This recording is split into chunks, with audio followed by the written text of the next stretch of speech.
அதிசயங்கள் செய்கிறவர் நம் அருகில் இருக்கிறார். அற்புதங்கள் செய்கிறவர் என்றும் நமக்குள் வசிக்கிறார். எபிரேயர் 11:1. விசுவாசமானது நம்பப்படுகிறவர்களின் உறுதியும் காணப்படாதவைகளின் நிச்சயமாயிருக்கிறது. விசுவாசம் என்பது நாம் எதை பார்க்க முடியாதோ அதன் மேல் வைக்கும் நம்பிக்கை.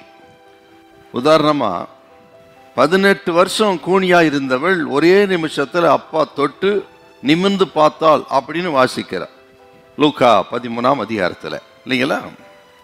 அதை நாம் பார்த்ததில்லை, ஆனால் இப்போ நாம் விசுவாசிக்கிறோம். நான் விசுவாசித்தா இன்னைக்கும் அது எனக்கு நடக்கும். லாசரு மரித்து விட்டான், அடக்கம் பண்ணப்பட்டு 4 நாளாகி விட்டது. நாரி போனவனை இயேசு ஒரே ஒரு வார்த்தையை வெளியே கொண்டு வந்தான் எழுதப்பட்டிருக்கு யோவான் 11. இப்ப அதை நம்ம பார்க்கல, ஆனால் இன்றைக்கு விசுவாசிக்கிறோம். மரித்தவனையும் என் தகப்பன் அப்பன் இயேசு உயிரோடு எழுப்புவார். எங்க வாழ்க்கையில எதெல்லாம் முடியாது நடக்காது என்று முடிவு கட்டி விட்டோமோ அதை மறுபடியும் கரத்தில் எடுக்க, உன் சுக வாழ்வு சீக்கிரத்தில் தொழிற்க வைக்க அப்பாவால் முடியும். டாக்டர் சொல்லியிருக்கலாம் நடக்காது ஆகாது முடியாது என்று சொல்லி, ஆனால் ஆண்டவர் இயேசு சொல்கிறார், அவரால் ஆகாத காரியம் ஒன்றுமில்லை.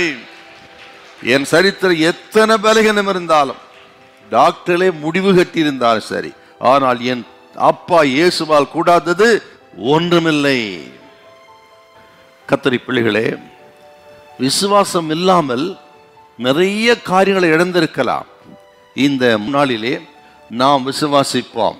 என் கண்கள் காணாமல் போனாலும், இதுவரை நான் எதையும் பார்க்காமல் போனாலும், இந்த வருஷத்துல என் கண்கள் காணும். நான் பார்க்க போகிறேன். என் கைகளின் வேலை கர்த்தர் ஆசீர்வதிக்க போகிறார். என் வியாபாரத்தை ஆசீர்வதிக்க போகிறார். என் குடும்பத்தை ஆசீர்வதிக்க போகிறார். என் ஜெபத்துக்கு பதில் கொடுக்க போகிறார். விசுவாசத்தால் இந்த உலகத்தை நான் ஜெயிப்பேன் அப்படின்னு விசுவாசிப்போம். விசுவாசிக்கிறவனுக்கு எல்லாம் கூடும் என்று சொன்ன வார்த்தை 100% நிறைவேறும். உங்க சூழ்நிலை என்ன எனக்கு தெரியாது, உங்கள் திட்டங்கள் தீர்மானங்கள் என்ன தெரியாது, எதற்காக ஜெபித்துக் கொண்டிருக்கீங்க தெரியாது. ஆனால் ஆண்டவர் சொல்ற வார்த்தை, தேவனிடத்தில் விசுவாசமாயிருங்கள். சூழ்நிலை எதுவா இருக்கட்டும், ஆண்டவரை விசுவாசிங்க, ஆண்டவரை நம்புங்க 100%. அவரால் ஆகாதது ஒன்றுமில்லை. ஹல்லேலூயா, ஹல்லேலூயா.